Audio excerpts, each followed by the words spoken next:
Você sabe quem ganhou o Prêmio Nobel de Medicina de 1933 e o que essa pessoa contribuiu para ganhar o Prêmio Nobel? Não? Alguma vez durante a sua aula de biologia no ensino fundamental, você já ouviu o termo crossover? Acho que já. Então, se você quiser descobrir um pouquinho mais sobre o que significa esse termo, quem foi o cientista que ganhou o Prêmio Nobel e o que ele fez, fica comigo até o final desse vídeo para você descobrir um pouco sobre a vida e obra de Thomas Hunt Morgan. Primeiramente, quem foi o Thomas Morgan? O que você precisa saber, o básico, é que ele foi um zoólogo e geneticista estadunidense, que é considerado um dos maiores geneticistas da história, um dos cientistas que mais contribuiu para o ramo da genética. O seu nome sempre vai estar associado às moscas de frutas. Isso porque foi ele que fez experimentos definitivos usando esses animais para provar alguns princípios da genética, como por exemplo a permutação, o crossover. Eu vou falar mais disso mais lá para frente do vídeo. Agora falando um pouco sobre a sua vida, ele nasceu em 25 de setembro de 1866. Ele foi educado na Universidade de Kentucky, onde ele se formou em 1893 e posteriormente, em 1890, ele fez uma pós-graduação na Universidade de Johns Hopkins. E nesse mesmo ano, em 1890, ele ganhou uma bolsa de estudos para estudar na Europa. O nome da bolsa se chamava Adam Bruce. Nessa viagem que ele fez para a Europa, lá em meados de 1890, ele trabalhou em alguns laboratórios. Ele trabalhou no Laboratório Zoológico Marinho em Nápoles, lá na Europa e na Itália.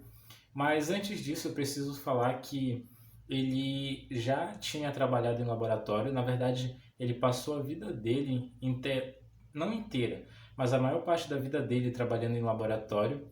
E também, quando ele tinha 10 anos de idade, ele já demonstrava um certo interesse por zoologia natural. Isso porque há registros de quando ele tinha 10 anos, ele saía pelas cidades do estado dele, até mesmo de outros estados dos Estados Unidos, em viagens que ele fazia com a família.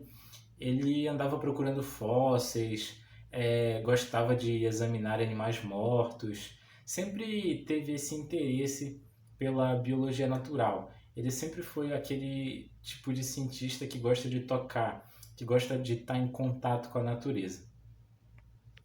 Em 1904, ele se tornou professor de zoologia experimental na Universidade de Columbia, lá nos Estados Unidos. E é aqui que a história dele vai começar. Isso porque nesse período, de 1904 a 1909, é que ele começou de fato os seus estudos que o tornariam ele mais conhecido, o seu grande mártir. Nesse mesmo ano, 1904, ele se casou e ele teve 3 filhos. Na verdade, ele teve 3 filhas e um filho. Interessante falar também que a esposa dele era estudante, era não necessariamente do ramo, mas ela ajudou ele muitas vezes nas suas pesquisas. Ou seja, ela também era uma mulher afeita à ciência. E, para finalizar essa breve história sobre a vida dele, o professor Morgan morreu em 1945. Agora, pessoal, falando sobre as suas contribuições, eu vou falar de especialmente 2 contribuições. 2 contribuições em 2 ramos diferentes da biologia. Eu falei que ele foi um zoólogo e geneticista, foi isso?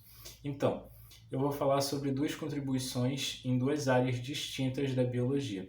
A primeira contribuição que ele fez, grandes contribuições, aliás, que fique clara, né?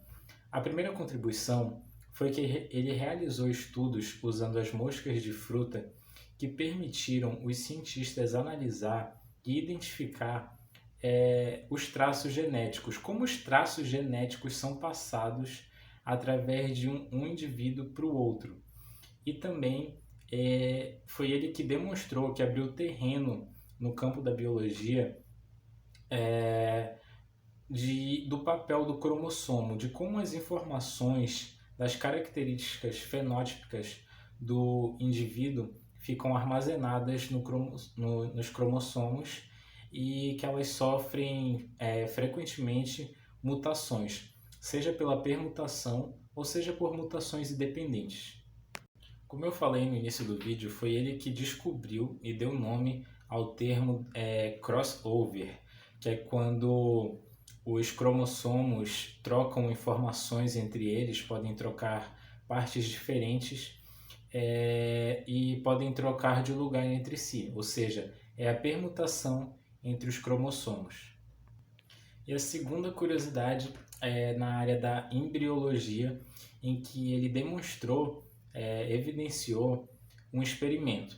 Por exemplo, ele demonstrou que as partes do nosso corpo que ficam protegidas, por exemplo, nosso apêndice, nosso coração, nosso pulmão, qualquer órgão que seja muito bem protegido, nosso estômago, que fique dentro de alguma cavidade, ele demonstrou que esses órgãos eles se regeneram de maneira independente. Como assim independente? Por exemplo, se eu cortar o meu braço, vai regenerar. Se eu sofrer uma lesão no pulmão ou no intestino, vai ser mais grave, obviamente, mas também vai se regenerar. E o que isso significa? Isso significa que ele provou que a regeneração não é uma adaptação exclusiva para atender a partes do corpo que ficam mais expostas a lesões. Não, a regeneração ela não é exclusiva a isso, ela acontece por outro motivo. Não só porque uma parte do corpo é mais exposta a lesões, ela ocorre por motivos diferentes. E ele escreveu um livro sobre isso, um livro chamado Regeneration. E na verdade não só esse livro, mas também ele escreveu mais de 8 livros e todos esses livros são clássicos da literatura genética. Falando sobre as curiosidades, eu vou falar 2 curiosidades. A primeira curiosidade é que ele foi um membro estrangeiro na Royal Society of London, a Sociedade Real de Londres. Ele foi um membro estrangeiro, para você ver a importância da pessoa, quando ela não é do país, mas ela é convidada a se tornar membro da Academia de Ciências Reais de Londres. Isso aconteceu em 1919, onde ele proferiu uma palestra lá e ele recebeu muitas medalhas. Ele recebeu em 1924 a medalha Darwin e em 1939 a medalha Copley, que é uma medalha que essa sociedade lá de Londres distribuía. E a segunda curiosidade tem a ver com o prêmio Nobel dele, que ele ganhou o Prêmio Nobel de Medicina de 1933 por ter descoberto o papel do cromossomo na hereditariedade. Bom, então esse foi o vídeo de hoje, galera. Espero que vocês tenham gostado, né? Tenha sido útil para vocês. Eu falei bem pouco sobre a vida dele, mas foi isso que eu encontrei. Era isso que estava disponível nas fontes confiáveis que eu pesquisei. Espero que tenha agregado algum valor na sua vida e muito obrigado. Deixe seu like se você curtiu, compartilha com outras pessoas se você achou o conteúdo relevante. Muito obrigado por ter chegado até aqui e até o próximo vídeo.